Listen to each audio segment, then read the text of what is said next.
Juba II s'emploiera aussi à enrichir son royaume en encourageant le développement de l'agriculture. La Mauritanie ne tardera pas à devenir un véritable grenier à blé en fournissant les 2/3 des besoins en blé de Rome, ce qui lui apportera aussi de considérables revenus. En étudiant avide de savoir, le roi attirera à sa cour de nombreux artistes et intellectuels grecs, tandis que les uns lui orneront le palais de superbes sculptures, les autres lui vendront des manuscrits rares collectés dans le monde entier. Juba II a écrit beaucoup d'ouvrages consacrés à l'histoire, à l'archéologie, au théâtre et à la peinture. À l'instar des Grecs qui, en guise d'admiration, ont placé son buste à la bibliothèque d'Athènes, nous aussi, nous ne pouvons que rendre hommage à ce grand roi berbère pour sa curiosité intellectuelle.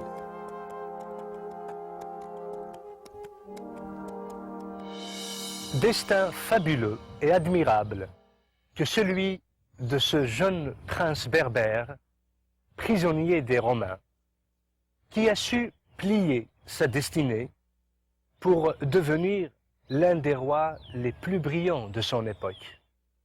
Juba II a su réunir et diffuser les composantes de la culture méditerranéenne. Il reste pour son peuple un sujet d'admiration et de respect. Juba II est l'exemple idéal de ce que la royauté a de mieux à offrir.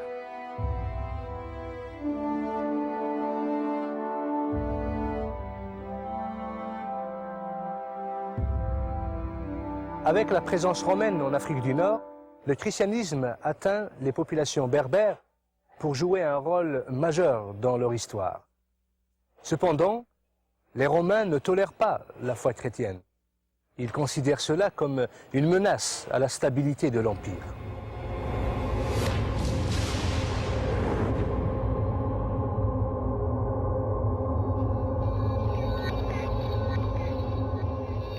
La croyance en la foi chrétienne coûtait cher aux Berbères.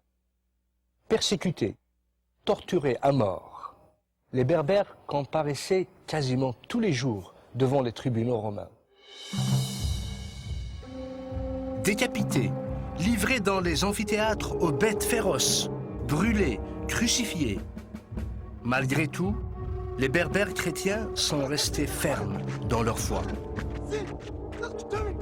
La souffrance et la torture ont ouvert grand les portes à un réveil accompagné d'une grande détermination à tenir ferme.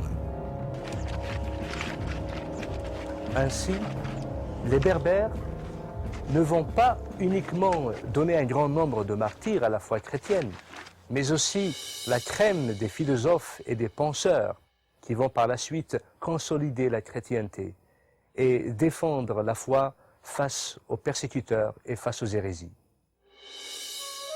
Tertullien, Saint-Cyprien et Saint-Augustin laisseront leur marque sur l'histoire du christianisme.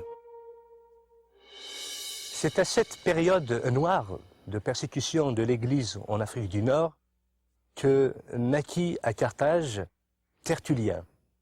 Tertullien, un des pères de l'Église d'Afrique du Nord, était doté d'une formation de jurisconsulte. Il s'intéressera aussi à d'autres disciplines, la poésie, la philosophie, l'histoire. Il va étudier les Grecs et les Latins. Il est d'une érudition remarquable. Il va par la suite défendre l'Église et la foi face aux persécuteurs et face aux hérésies. Tertullien est parmi les hommes prépondérants de l'Église en Afrique du Nord. Il est un témoin fidèle et courageux de la foi chrétienne. Il est l'avocat des martyrs par excellence. Le fait que les martyrs semblaient accepter sans discussion leur condamnation le révoltait.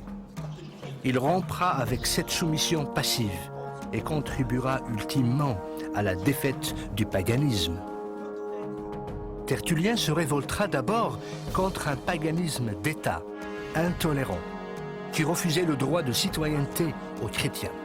Ensuite, contre une hiérarchie ecclésiastique qui faisait des concessions et se compromettait avec les puissances du siècle. Tertullien est considéré comme le fondateur de la théologie biblique. Il est parmi les pères de l'Église qui marqueront considérablement l'histoire de la chrétienté.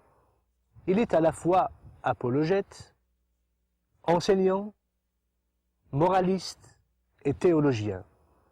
Tertullien est considéré aussi comme le champion de la défense de la chrétienté. À sa suite viendra Cyprien. Lui, il va s'atteler au sujet de l'unité de l'Église.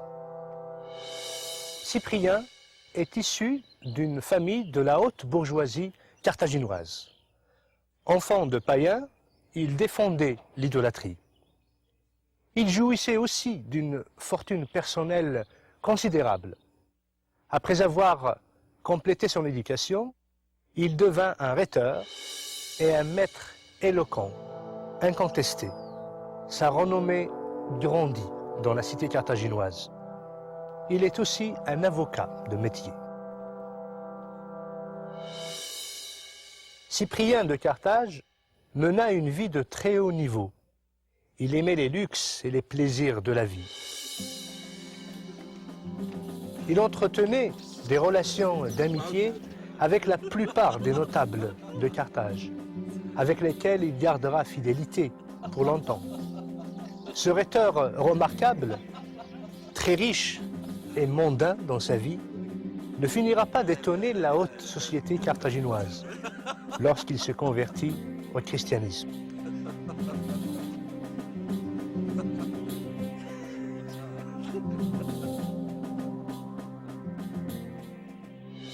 Une fois converti, Cyprien va distribuer toutes ses richesses aux pauvres. Dans un de ses traités, Saint Cyprien explique sa conversion. J'errais à l'aveugle dans les ténèbres de la nuit. Je flottais à la dérive, ignorant de ma vie, étranger à la vérité et à la lumière. Cyprien est élu évêque de l'église de Carthage. Il prendra ainsi la charge de l'église et occupera une place de prééminence dans l'ensemble de l'église d'Afrique. Cyprien va aussi publier son fameux traité sur l'unité de l'Église, un de ses ouvrages qui exercera une profonde influence sur l'ensemble de l'Église de l'Afrique. En 258, Cyprien, évêque de Carthage, sera arrêté et condamné à mort. Un nouveau nom s'ajoutera à la liste des martyrs de l'Église.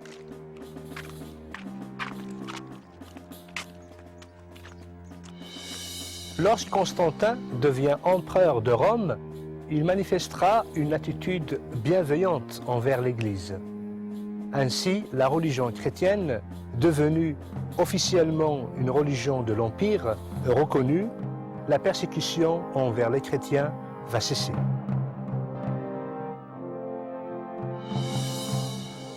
De toutes les figures éminentes de l'Église berbère, un homme se distinguera parmi tous les autres, Saint Augustin d'Hippone, le père de l'Église chrétienne par excellence. Né à Tagaste, en Algérie, au sud du port d'Hippone, il passe une enfance heureuse. Plus tard, il se rappellera de l'extraordinaire lumière africaine. Cette lumière inonde tout ce que nous voyons, se glisse partout où la découvre le jour. Elle me pénètre de 1000 manières. Élève studieux, Augustin poursuivra ses premières études à Tagaste, jusqu'à l'âge de 16 ans. Sa mère, qui est une fervente chrétienne, voudrait pour lui une formation chrétienne. Son père, qui est un propriétaire terrien et païen de tradition, rêvait pour son fils d'une formation de rhéteur ou d'avocat. À l'âge de 17 ans, Augustin se retrouve à Carthage pour une durée de près de 12 années, où d'abord il est étudiant, par la suite professeur. En 383, saint Augustin s'établit à Rome. Par la suite, il obtient un poste de rhéteur à Milan. Ce n'est que là-bas, à la lecture d'une des épîtres de l'apôtre Paul du Nouveau Testament, que Augustin se sent un appelé à une autre vie, une autre destinée.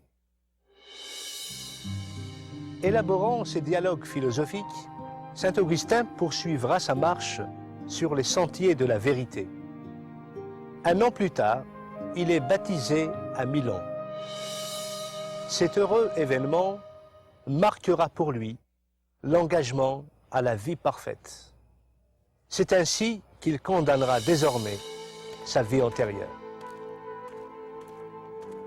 Quelque temps plus tard, Augustin va perdre d'abord sa mère, ensuite son fils, des coups durs et successifs qui le marqueront brutalement. Par la suite, une fois installé à Tagaste, Augustin va renoncer à tous ses biens et à sa vie antérieure pour servir désormais Dieu. Appelé comme prêtre au service de l'Église, saint Augustin finira par devenir l'évêque de l'Église d'Hippone.